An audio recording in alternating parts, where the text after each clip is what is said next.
It's the Growler with PD and J.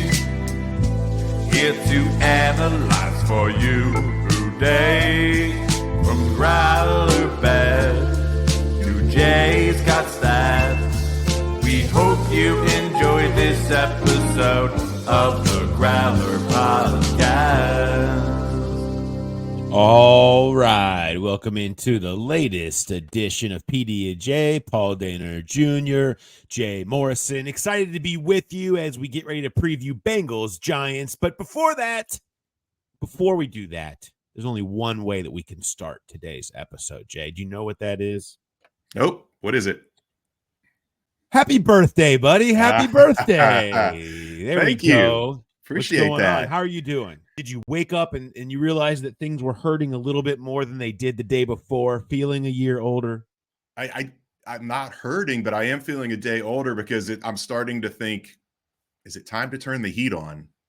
It's like, it's getting so cold at night and I'm waking up and it's cold in the house. I was like, should we turn the heat on? I mean, it's pullover season already. I had to put a pullover on, a little chilly here. I refuse to turn the heat on, but I'm thinking it's getting close to that time. It is getting close to that time. You know what time it is, though, for me? And our good friends, I was talking to Jeremy Rao yesterday, and he says, you know what? Really excited to see you in the quarter zip today. And I said, It's quarter zip season. It's one of the greatest days when you can turn to that corner of the closet and say, oh, you boys are back. Oh, you boys are back. Love all my quarter zips. Get to pull them on. Jeremy says that quarter zip Paul is his favorite Paul, and I appreciate that because it is for me too. It is for me too. It's my favorite thing. I'm most comfortable, and here we are pulling the QZs back up. QZ season, baby. Let's go. My favorite Paul's Blazer Paul because it's a big game. It's interesting that you mentioned Blazer game because I felt like I haven't packed yet. I haven't packed yet for this weekend's trip. However, it has felt a little bit like a Blazer game. Blazer weather, big game, Sunday night football. It kind of has Blazer game feel to it. An early Blazer game, but hey, a lot of things are coming in early this year. The must-win armbands, the Blazers, the death spiral. A lot of things are happening earlier this year. So I feel like it's a very strong possibility that Sunday night could be a Blazer walkout. You will be one of the very few people in New Jersey wearing a Blazer. Yeah. There's no question about that. We got a lot to get to. We're going to kind of preview some of this game. We're going to bring you some of what Joe Burrow had to say about wobblers yesterday. And we're going to talk a little bit more about really dive into this matchup, Bengals-Giants. Obviously this Giants defense has made quite an impression on the league this year. And so we're gonna get in a little bit about what that's going to look like, a little bit more of some things that were said in the locker room this week. And so we're going to bring you some of those conversations, news. Jay's got stats that aren't sad yet. No, I'm sure there's sad stats in our future, but not sad yet. Run, passer, boot, ARBIES, a growler bet we've never done before, and our final prediction. So a lot to get to in this one, all of that coming your way. But a reminder, before we do, our next live show where you can come down and hang out with us at BetMGM Nation Kitchen and Bar at the Banks is on the 27th before the Bengals-Eagles game. We'll be starting at 12 o'clock there for a 4 o'clock window game that day. Going to be a blast, special guests, giveaways, throwing the party. Come on down, ask questions, say what's up to us. We'll have the free ice cream. Graders is going to be in the house. You know how we do it. These parties have been such a good time, and that will be our next one. If you want to reserve a table to make sure you have one there, go to nationkitchenandbar.com and reserve a table now. You can do that for any big game, any big event.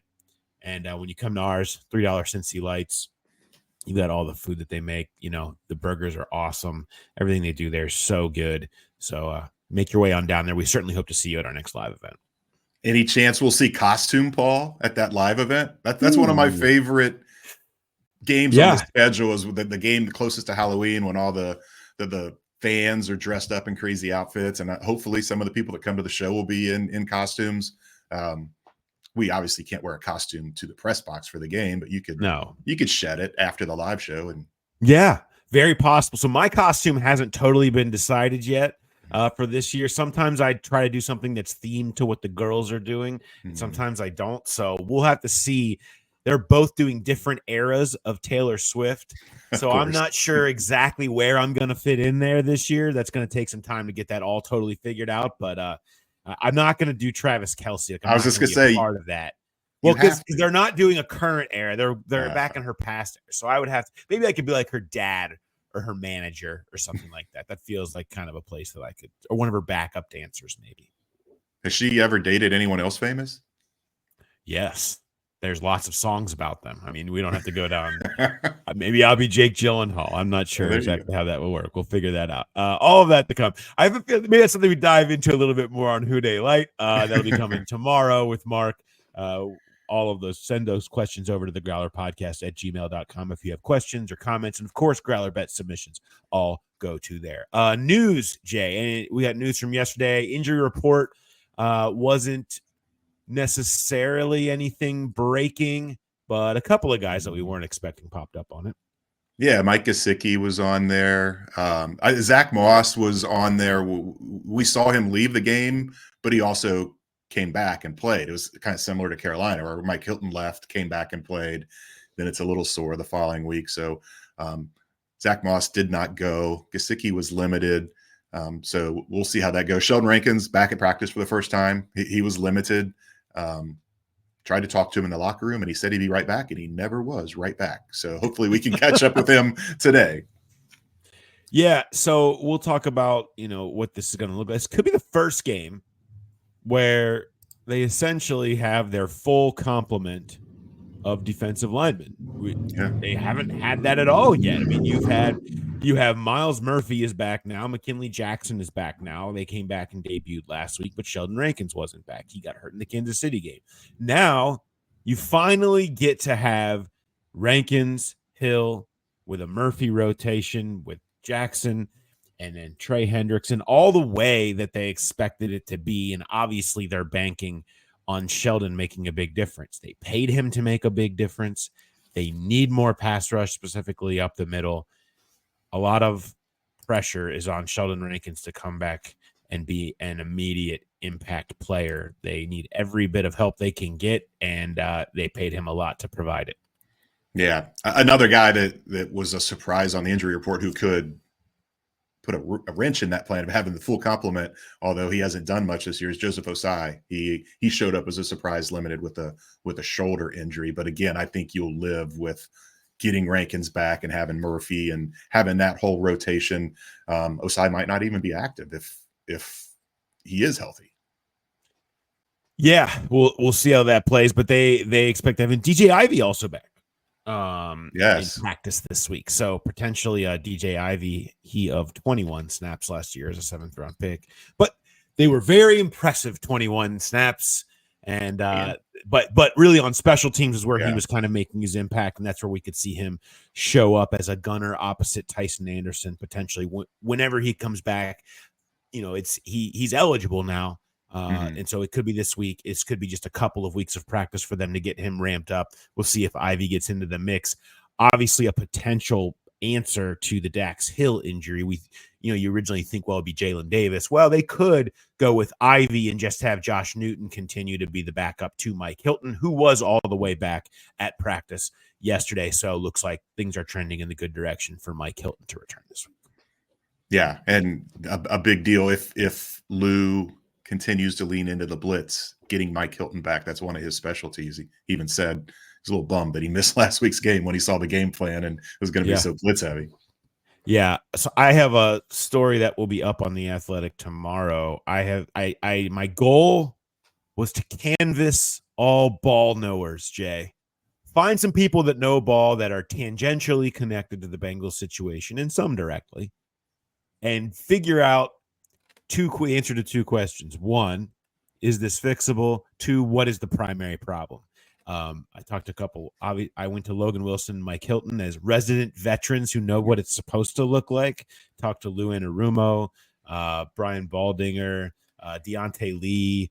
We kind of went through a big group of different people that are talk to him a little bit to kind of get some opinions. And Steve Palazzolo from PFF for an analytical side, try to touch every angle of this conversation.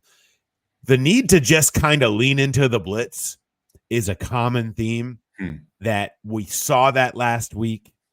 You just have to get pressure, and they perhaps need to just be a more volatile group. Where, look, if you're going to give up points anyway, you might as well do it trying to push and dictate terms and maybe create a turnover here and there, just get the quarterback having to make some quick decisions. Yeah, you might get burnt, but you're getting burnt doing it the other way too. So I think a little bit, yes, that was game plan specific to the Ravens. They didn't want to get beat up in the run game. Lou did it a little bit more on unorthodox downs, early downs where normally third down, there's a lot of zero blitz. You see a lot of that type of stuff, but in places that they hadn't before. I feel like that continues, and not just in talking to Anarumo this week, but also just kind of in the nature of the conversation you're hearing. And it does feel like until they prove that those guys on that defensive line can get there on their own, which they just haven't to this point, and maybe new players and rotations help that, I think you're going to continue to see more, not what it looked like necessarily Sunday. I think that was an extreme, but you are going to see more of that coming from them in the coming weeks. Yeah, I forgot to tell you, I have some blitz stats for the okay, Bengals. Let's go. Blitz stats. Fire them so off. This is every site's different. Sport Radar is where I went. They have the Bengals blitz percentage at 30.9 this year. That's 9th highest in the league. Giants right behind them. They're 10th. 30.9 is way higher than what Lou has been used to doing. The last few years, they were down closer to the bottom of the league. 23.2 in 2023, 21.0 in 22, and 21.2 in 2021. Those were good teams, didn't have to blitz as much. Kind of what you were referencing, where when things aren't going well and you just have to take some chances and be more volatile. 2020, not a great season. Lou blitzed 32.5% of the time.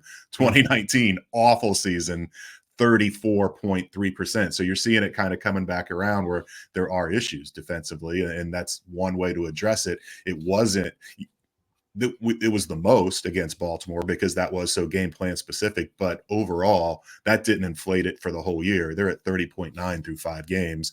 It's much higher than it's been in recent years. Yeah. Also missed tackles. I went through and looked at every Lou Anarumo year through 5 games, and this is the most missed tackles that PFF has logged for them through 5 games under Lou Anarumo. Now, most of them have been they have them for 51.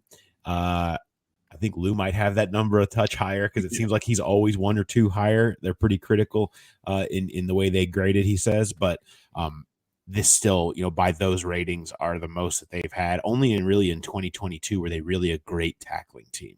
It's the only time. And those things tend to coincide when you're missing tackles and all that stuff.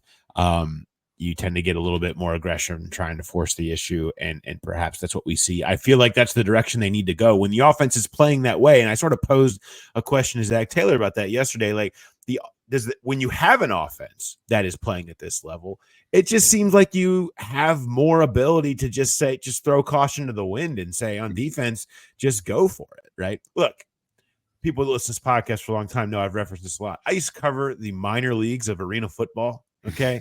Sometimes you just got to lean into the bit. All right. Like this, treat it almost like an arena game. An arena, it's all like trying to get onside kicks and you're kicking off the net, try to get it right off the post so it bounce and recover that because you're not stopping them anyway. Mm-hmm. So you just try all kinds of stuff. You try blitzes, you do whatever you can, get turnovers in any way you can, because that's the kind of games they've been playing. And I think that's kind of the game that they need to be leaning into at this point is a more aggressive, volatile game. And we'll see if that'll be an interesting one to track, I think, is how aggressive they are in trying to get after Daniel Jones with blitzes, because Lamar Jackson got out of so many of those, but they were getting back there. Mm-hmm. It wasn't always perfect, and it caused some busts. If you don't get home on cover 0, it's going to look pretty busty. But they have the ability to get better at that and Daniel Jones is not going to do what Lamar Jackson did. And so perhaps that is the direction they continue to go. But really, the real solvent here, Jay, you know what it is. Players only meeting alert. Yeah. Players only meeting alert. Hold on. I've got my panic button here. The moment you see players only meeting, it might as well just say, hey, we pulled out the panic button this week. We're out of ideas. We've gone to the players only meeting. And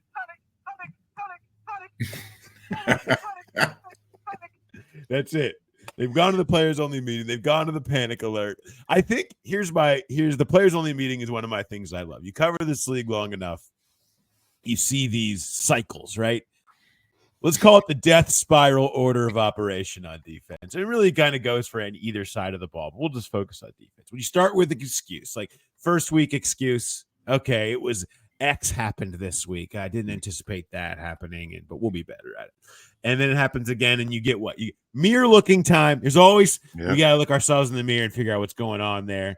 And then you get, well, when we get somebody back, that is gonna we if you notice, we've already checked all these boxes thus far. We had excuse, we had mirror looking, we got when we get our defensive lineman back, we get BJ Hill back, when Sam Hubbard gets healthy, when Sheldon Rankins comes back, we've gone through these.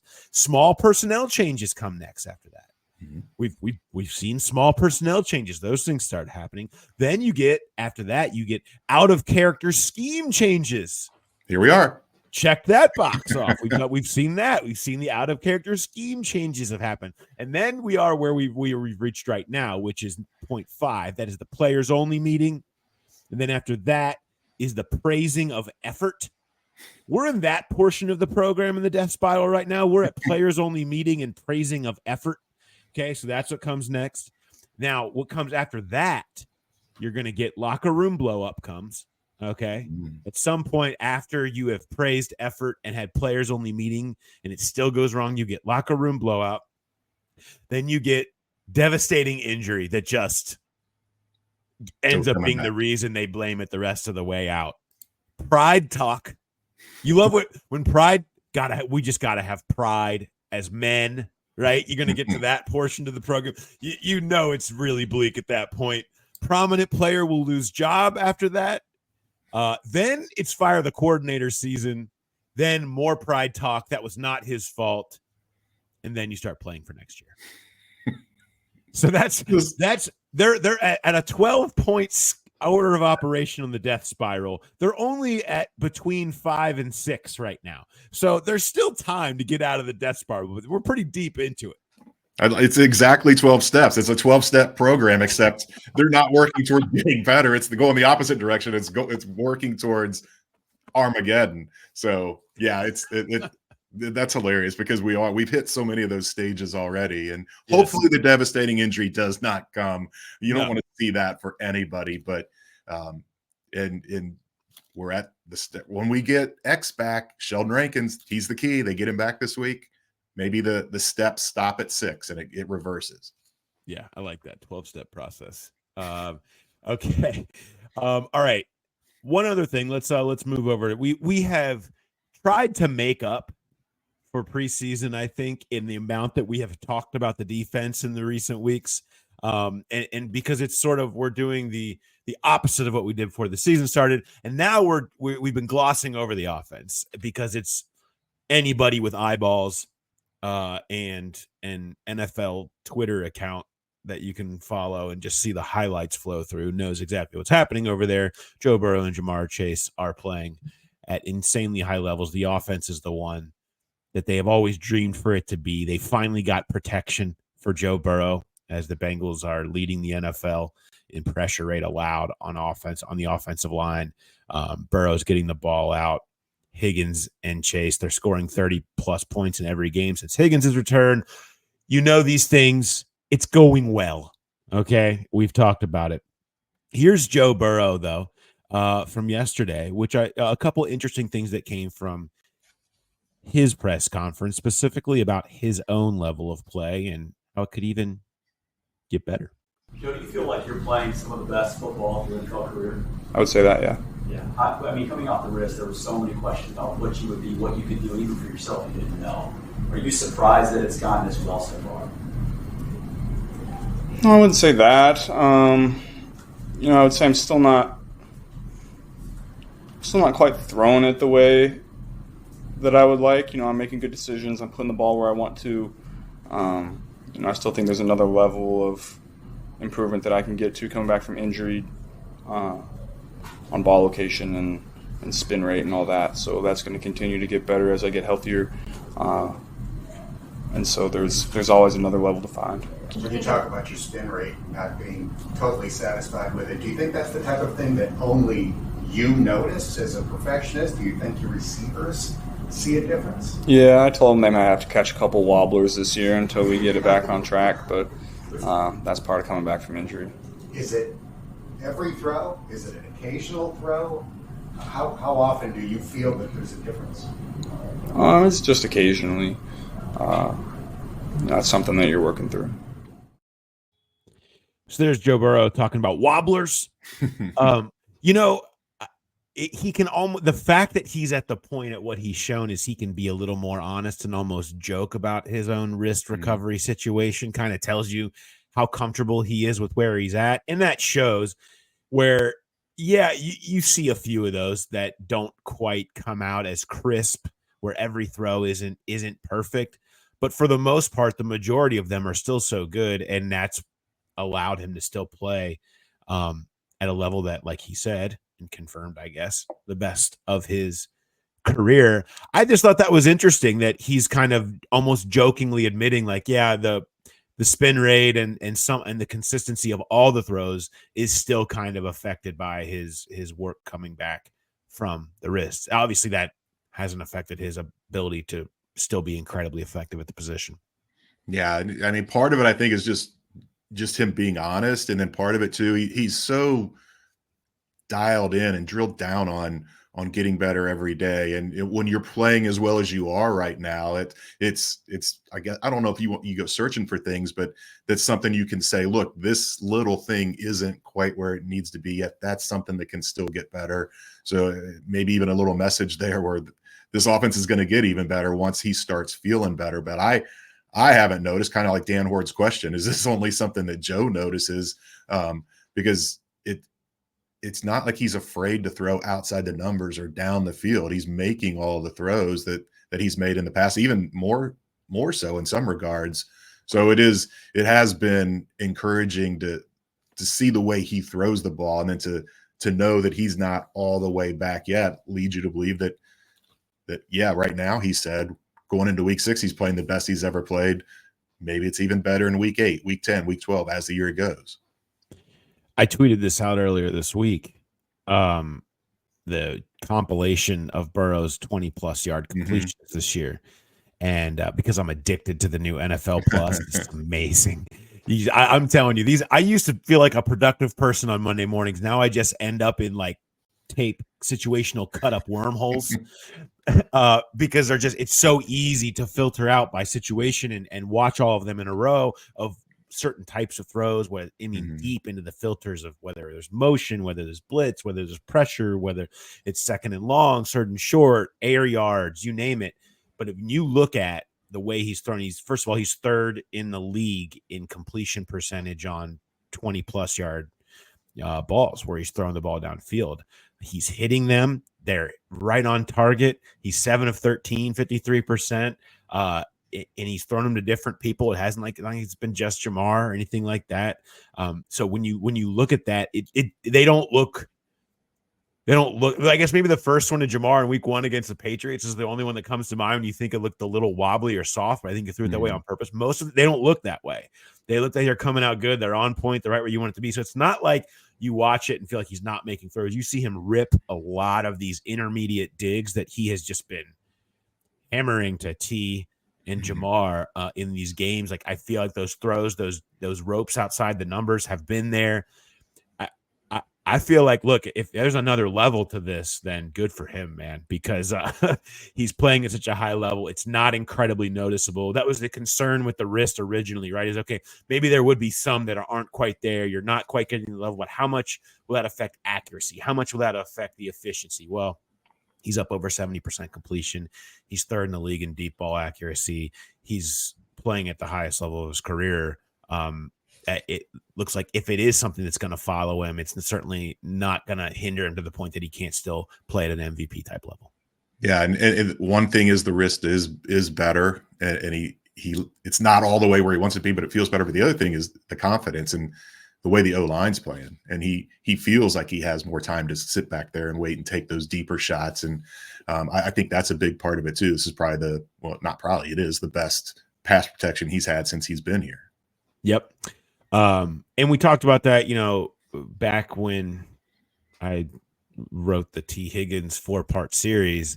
I touched on the fact that last year, in just snaps that had Jamar and T and the fully healthy Burrow in last year, it was the best they had been in their entire career playing together by year. And it also was the lowest sack and pressure rate of his entire career, because last year the protection was good. It was just when he has those guys where he can see the matchup and trust that they're going to win, and they do win fast, the ball comes out faster, the percentage of sacks and pressures go down. But when he drops back and goes to get it out fast and sees guys not winning, whether it's Trent Irwin or Yossi Vash or whoever was out there before T came back, he has to get off of that, and then the pressure shows up or whatever. It's just he's so quick to know where to get the ball out when pressure heats him up, and trusting T to catch the post up throws that we've seen him a bunch of those to this point, and where or Jamar to get that separation, and he just throws it with anticipation, knowing where he's going to be. That combination of them, having better protectors, those big body protectors, and having his ball winners and his separation getters on the outside, is keeping his pressure rate low. Yeah. When you have a guy who processes like he does, and that's such a big part of what they're doing. And I thought Zach Taylor was talking about, or Pitch yesterday was with us talking about how you're just seeing teams' defenses just pick their poison. They have everything at their disposal, and when teams double up hard on Jamar, you're seeing what's happening with T and Joe just exploiting that. And when teams do what they sometimes do and double both T and Jamar, his line, I believe, was it opens up a whole world of everything else we've been doing to be all wide open for us. So they can really beat teams any way they want to right now. That will get a lot harder this week, though, Jay. Yes. Because the New York Giants come to town, and let's talk about the Giants. This team will get after you. I thought about a fun question to ask Zach Taylor would have been yesterday to open up yesterday's press conference. If you could trade for any player in the NFL, why is it Dexter Lawrence? He's the absolute perfect player that the Bengals need. Yeah. A disrupting, blow it all up from the A-gap nose tackle that gets pressure constantly, creates pressures for everybody coming off the edge, tackles for loss, disruptive, gapping run defender, big old body that just is blowing up everything, almost single-handedly blew up everything that happened that Seattle tried to do last week. And Geno Smith, they are disruptive as all hell. Maybe the best defensive line that they'll face all year when you consider what Brian Burns is getting now. Maybe no Kayvon Thibodeau coming off the outside. He's got an injury. It's going to keep him week to week, so it sounds like he's probably not going to play. But still, the Burns, Dexter Lawrence combo and the other guys they have in there, they are really disruptive. A really, really good Giants defense, probably arguably the best that the Bengals have seen this season.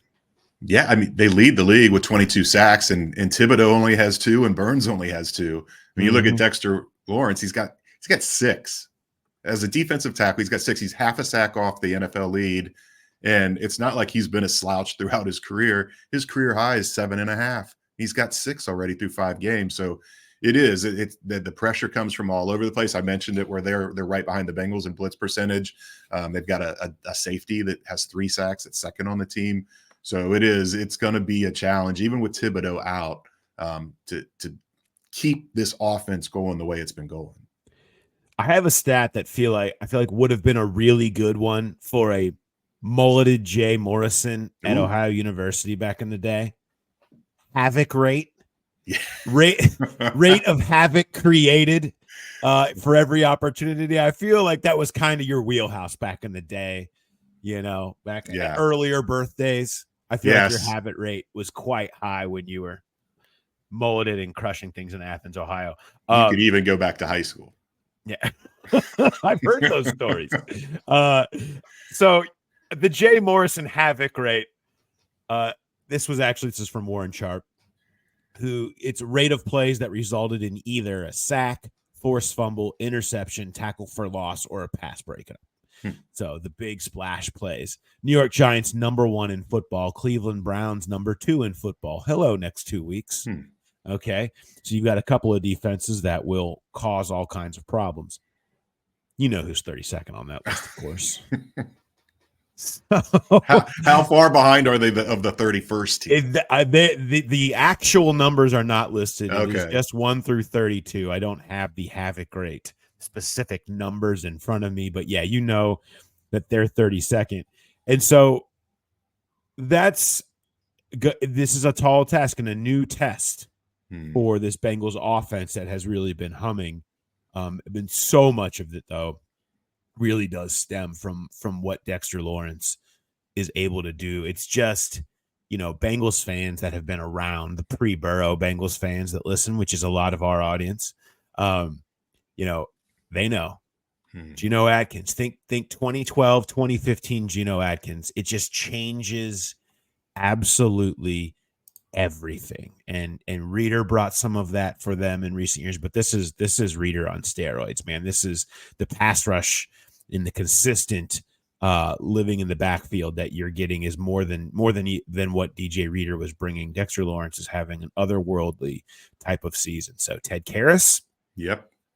specifically under the microscope this week, because they've loved what he has brought them as stability and creating space for Burrow to operate in that pocket. And, the number one thing that Joe Burrow wanted coming out of that 2021 season when they were rehabbing the entire offensive line is give me solid interior pocket. Give me anchors in there. Okay. And that's part of why they went to all these big bodies. They went to these pass protecting guys, Ted Karras, Kappa, Volson, who can give him a little bit more structure. That's the most important thing to him because he is so good at working the pocket, stepping up in the pocket. If it blows up from the middle, it makes it a lot harder for him to escape and do so many of the things that he's so good at. So Ted Karras versus Dexter Lawrence, #1 matchup to watch on Sunday night.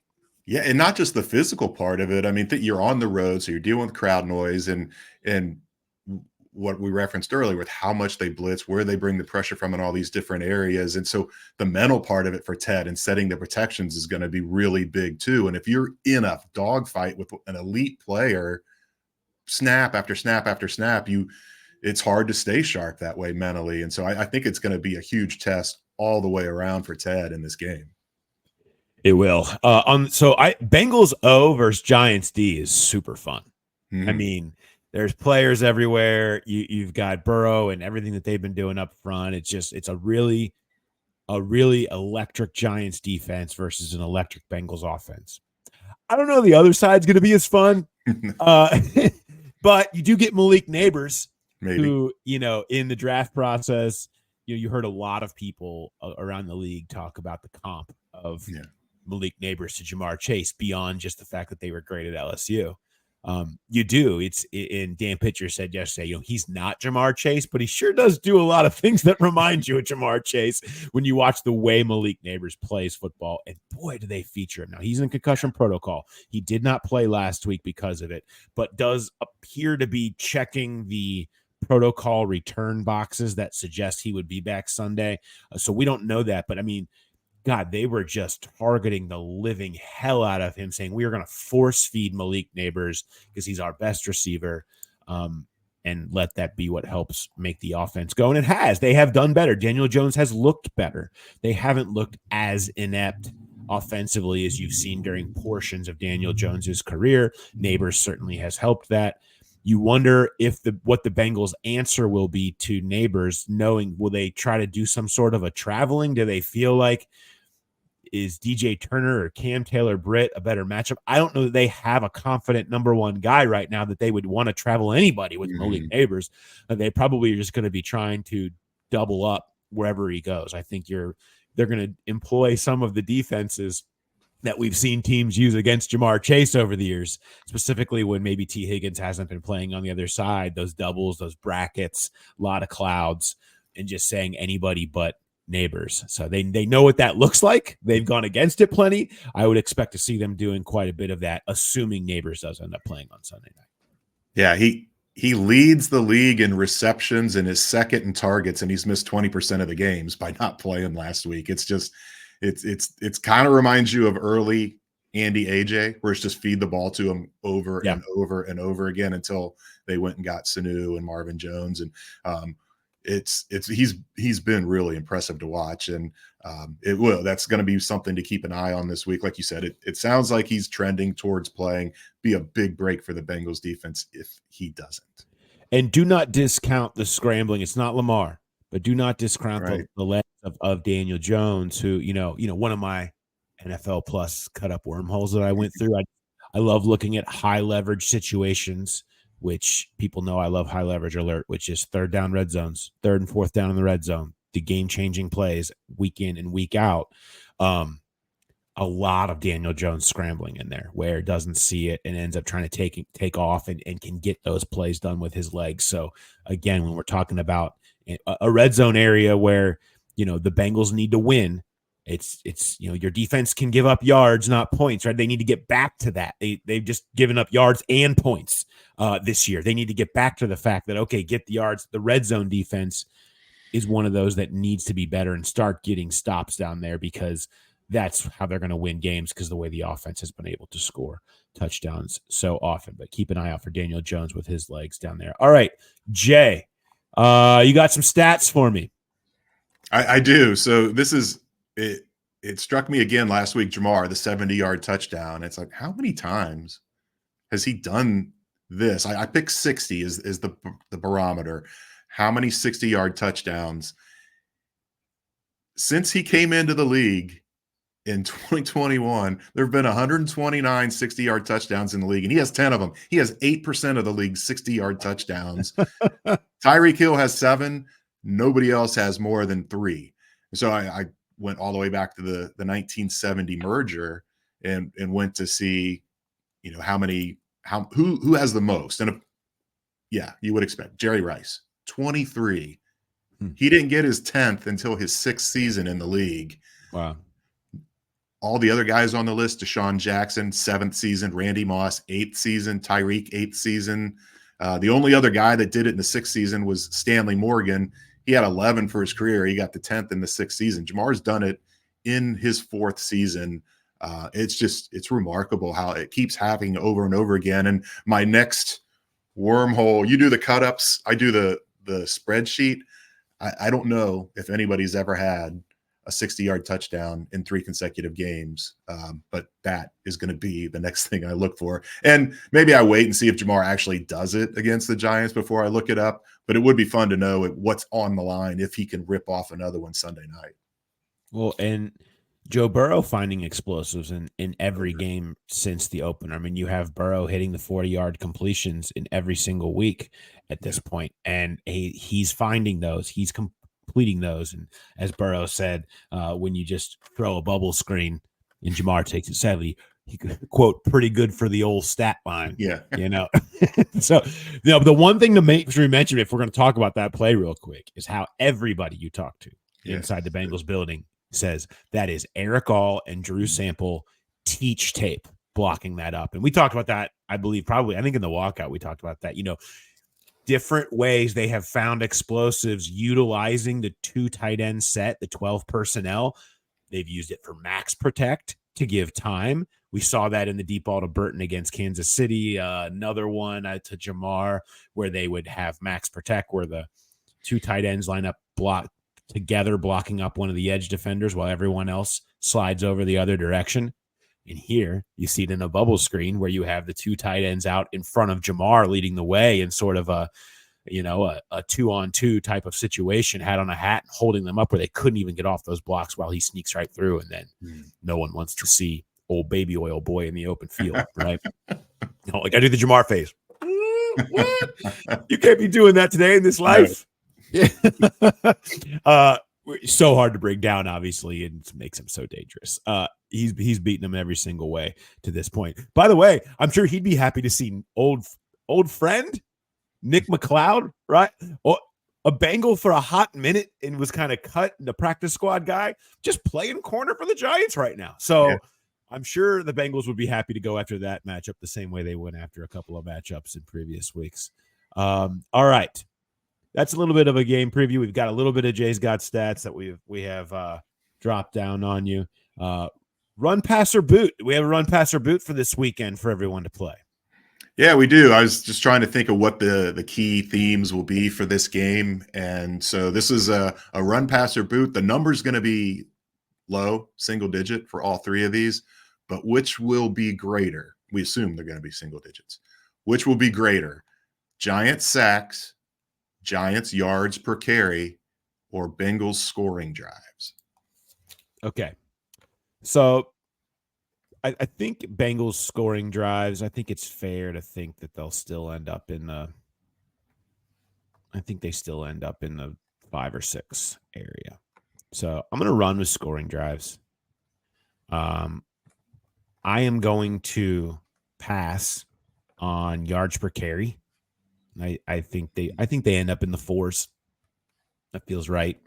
And the Bengals did a better job of stopping the run last week, and I think that was one of the, when we talk about them blitzing more, one of the advantages of that is just having more bodies up there in the box helps them just by default be a little bit better against the run, just having more people up there. So it's kind of a twofold type thing. And when they're just struggling to get pressure and stop the run, these kind of like run blitzes or simulated blitzes or just extra body in the box getting after the quarterback can be a good thing. I think they lean into that way, and that helps them be a little bit more like they were, and having a full complement of defensive linemen helps them be a little bit more like they were against Baltimore before the long run, of course, where they were generally pretty solid against that running game.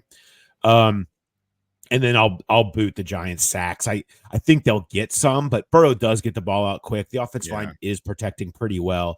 I think that they get some. They're obviously, the best in the league, but I don't think it gets up into that 4 or 5 range yet. I'd say 3 for 19. How about that? How's that? Yeah. Sound? I mean, they're averaging 4.3 per game, but 3, 4 sounds about right. I'm going to flip yours. I'm going to go yards per carry for the Giants. I could just see either Daniel Jones scrambling out and breaking a long one. If Neighbors does play and they're really leaning into feeding him, that's going to soften up the run defense even more. And they don't have a back that really scares you, but I could see them hitting a couple long ones against this defense and really inflating that number, because I don't think they're going to run it a whole lot. So I'm gonna go yards per carry as my run. I'll pass on the scoring drives, and I'm gonna boot the sacks too for the same reasons you said. Sounds good. Let's sneak in our ARBIES here before we get into Growler Bet and prediction. Yeah, my ARBIES, Jay, is going to be something that happened at practice yesterday, and I tweeted this, and it caught a lot of runs. Maybe you saw this already. I'll play this video for people that are watching on YouTube, but we'll talk about it here in a second. This was, a little too much symbolism. We were just standing back, watching our normal portion of the beginning of practice. Really, nothing happened, and all of a sudden, you see what do we got? We think Vulture. We think they look like vultures. They look like vultures. Turkey vultures, maybe, or I don't know. I'm not sure what I'm not a bird expert, but yeah. Buzzards. I'm not sure what exactly it was, but there was one. And I was like, oh, that's funny. And then there was 2. And I was like, oh, that's really funny. And then there was 3, and I was like, all right, I got to take video of this. This is just too much. So this happened yesterday. You just have the normal practice going on, and there they are, literally circling over top of everyone, just circling, reminding everyone, here we are, spotting the carcass that are just sitting there below them, as they do, the potential of something that is about to be able to be eaten. The symbolism was a little was too much great. for me yesterday. It's like we just looked up and thought, and then all of a sudden we looked over and then Lou Anarumo's doing the same thing. He's looking up above him like, good Lord. These things are circling right over top of me. You ever been in a place like you get in this like a park. I remember this happening in a parking lot it was in the Columbia Tusculum area where it was like came out of a restaurant and looked up and there was just a lot of questionable birds circling right over top of you. And you just start thinking like, okay, this is bad. We need to get out of here. I think something bad is happening around us. Something stinks. Something's awful. Something bad is happening. We need to get out of here. And that's all I could think is those vultures were circling over top of Bengals. Thanks to all of you that dropped in your own comments. It was a fun thread on Twitter yesterday. Some of you guys came in. Just jokes. Okay. Yeah. If we can't have fun with it, everybody seemed to be having fun with it. If you notice, the fourth one showed up right at the end of your video there. Yeah. It kind of came across the white building, and that's where it stopped. It stopped at 4, but yeah. It was funny at first, and then it's like, holy cow! I mean, how many are there going to be? And it's like, why would they be searching for food in an open field when practice is going on? There's no animals that run around on that field. It was just, it was really weird. And then as fast as they came, they left. So yeah, thank goodness. You got the video just in time. Any of us. What do you got for Arby's? So everybody was circled around Jermaine Pratt yesterday, and his locker is only a couple away from Ryan Rico. And I just went up to Ryan. And I was just like, how's your week been? I know people were pretty upset about that loss. I know they can be pretty awful on social media. And he said nobody really came at him. He said it was really encouraging how many messages he got from family and from friends and from former teammates. And, he's like, I'm not upset at all. He's like, I hate that it happened. I hate that it happened in such a big spot, but it's a privilege to be in a position to impact the game that way. And he's like, things could be way worse. He was cut a few months ago. He could be sitting at home on the couch wondering what his future is. And he's in the NFL. And it was funny too, because I don't think he knew. I was like, well, I'm sure it probably helps a little bit that, yeah, it was a bad mistake, but you're still kicking ass as a punter and leading the NFL. And he kind of looked at me, gave that Jamar look like he didn't realize he is leading the NFL in gross and net punting average. But he was talking about his wife was at the game, and he said she's taking it harder than he is. And she didn't even realize, she just thought Evan missed the kick. She didn't realize at first that he had dropped the snap. And so he just said, having her support, and went and found her after the game, and they walked home. I was like, you walked home? And he said, yeah, they've got a place right there close to the stadium, and they just walked home. And he put it behind him pretty quickly. I think it's still bugging her a little bit, but he was mostly positive about the experience. And sometimes it happens to all young players. You're going to make a mistake. You just hate, like you said, the high leverage moment. You hate for it to be in that spot, but not a guy I would worry about that getting in his head. He seemed to really have a good perspective on it. We'll see. Let me tell you what, it's going to be in the back of a lot of people's heads if he has to go out there and Evan McPherson has to make an important kick on Sunday Night Football. There is no doubt about it. But I think this only proved my theory last week was on point. The Bengals should consider the 2-punter attack. They could have kept Brad Robbins for like their very short, the ones, the coffin corners or whatever, and a hold. And then Rico does everything else. 2-punter attack, bring it back, bring back Robbins. I'm saying underestimated what could have been. I'm here for the 2-punter attack storyline. One more messed up hold, and we may have to ask Darren Simmons about that. 2 punters. Think about it. You put them both on the field at the same time, and you don't know which way that Cal's going to snap it to. And this is going to be like forever when they tried to get Giovanni Bernard and Joe Mixon on the field at the same time. So, sounds like a great idea. That's never going to happen. Yeah. Never going to happen. I would love it. 2 punters. Which way am I going to snap? So many options. All right. Let's get into Growler Bet this week. Of course, we had a winner last week. Congratulations. Very excited about getting back on the right track there. We tried to create a winner. You guys came through. And I will point out, a nice little round number at 175. Don't be afraid of it. It's a couple nice little cute numbers right in there of winners. We had the 40 earlier this year. You guys were afraid of it. Learned a lesson. Got a winner in the other one with the 175. We've got a new one for you. Reminder, you can send all of your submissions into the Growler Podcast at gmail.com. Make sure you have the word Growler somewhere in the subject header. Make me laugh, entertain me. We'll read some of those next week on the podcast. Okay. This week, we're going to do something we've never done, Jay, ever in history of the podcast. We are going to say final score. All right? Let's be honest. Sunday night is really only about one thing. Stats. Is the defense bad still?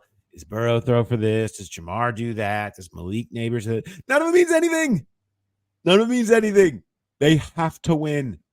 They have to win. And like we've said before, they have to win. And they did because it's a really steep climb they're in right now. You have to win. I mean, there's no way around it. I mean, you're already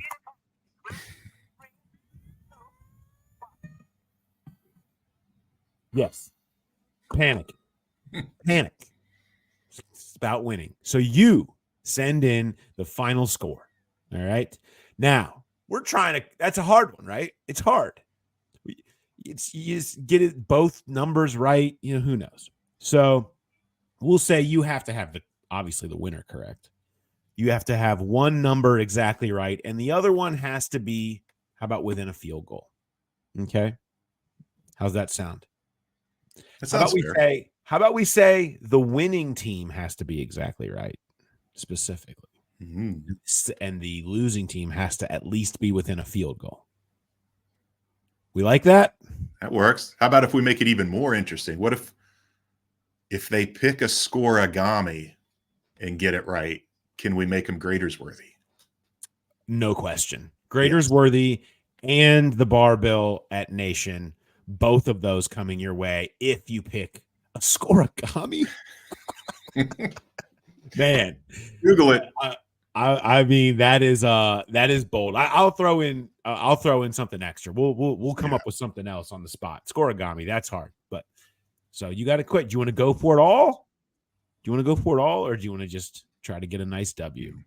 All right, that's up to you. All right, so on that note, Jay, and also hashtag Bengals Growler Bet on Twitter still works if you want to use that as well. Or, of course, the Growler Podcast at gmail.com. That said, let's wrap this thing up with our predictions for Sunday Night Football. What do you got? Yeah, no scoreagami for me. I think this offense is going to keep humming despite as much havoc as the Giants wreak. I don't see them being slowed down. I've got them going over 30 again. And I think the defense getting Rankins back, just getting Hilton back. It feels like this could be a real turning point. I don't think they're going to shut the Giants down, but I think they're going to do enough. Win by double digits. I'm going to go 31-20 Bengals. Okay. So you're not a believer in the Jay Morrison havoc is going to be too much for the Bengals offense. I think it will be. I think it will bring them back to life a little bit, offensively. But I also think Daniel Jones brings the Bengals defense back to life a little bit as well. And I don't know how anybody. I can't confidently predict anything right now about this team. I feel like they're in such a fragile, volatile place in the way that they're playing football, in the place that they're at in their season. I do think you will see the best out of Joe Burrow. They have played well on the road, traditionally in this year, where I think they feel good about that. You don't worry about a primetime thing. You know, they've played generally well in primetime. I'm with you. I do think the defense will be better. I'm not a players-only meeting believer, but I do think that in general they will be better just by the opponent not being at the level of Lamar Jackson and Jaden Daniels and the level they're playing at. The Giants are fine. They have a little bit of juice. They're not that. And so for that fact, I think it's going to be your boy Rico and Evan McPherson having to make a kick. And that ended up being the difference in this game. I got Bengals 27, Giants 24. I do think they win. I do think they get back on track there. I just feel like the offense is playing so well. I just don't see them not being able to pick up wins against teams that can't match that. And that's the thing, that the Giants can't match them offensively, even with their defense being what it is. I just don't see that being the case, that Daniel Jones, even with the assist of Dexter Lawrence and company, is going to be able to really go toe-to-toe with Burrow and the way the offense is going right now. We'll see. Crazier things have certainly happened, and you can't be pretty confident about anything with this Bengals team right now. That's kind of how I view it. All right, Jay. So who they light tomorrow, myself and Mark. If you have last-second questions you want to get them in quickly. We are recording that this evening, so it'll be up for you, waiting on you tomorrow night, who they light, or tomorrow morning. Go check that out. The Growler Podcast at gmail.com for any questions you have there. We will get to those, talk about the weekend. I'll be up there, and we will have you on the walkout presented by Cincy Shirts, and we look forward to talking to you. Look, if you want to stay up into the middle of the night for that, hey, all you, maybe you'll be wired or angry or drunk or something. I don't know what's going to be, but we will have the walkout up overnight, but it'll be there waiting for you in the morning specifically. Jay will be on the homestead. I'll be up there at MetLife, and we'll have all the reaction you need on all things Bengals-Giants from Sunday Night Football. Break out your must-win armbands. Slap them on. I think I'm breaking out the blazer. There you go. That kind of a weekend. Should be a fun one. Look forward to talking to everybody then. Have a good one.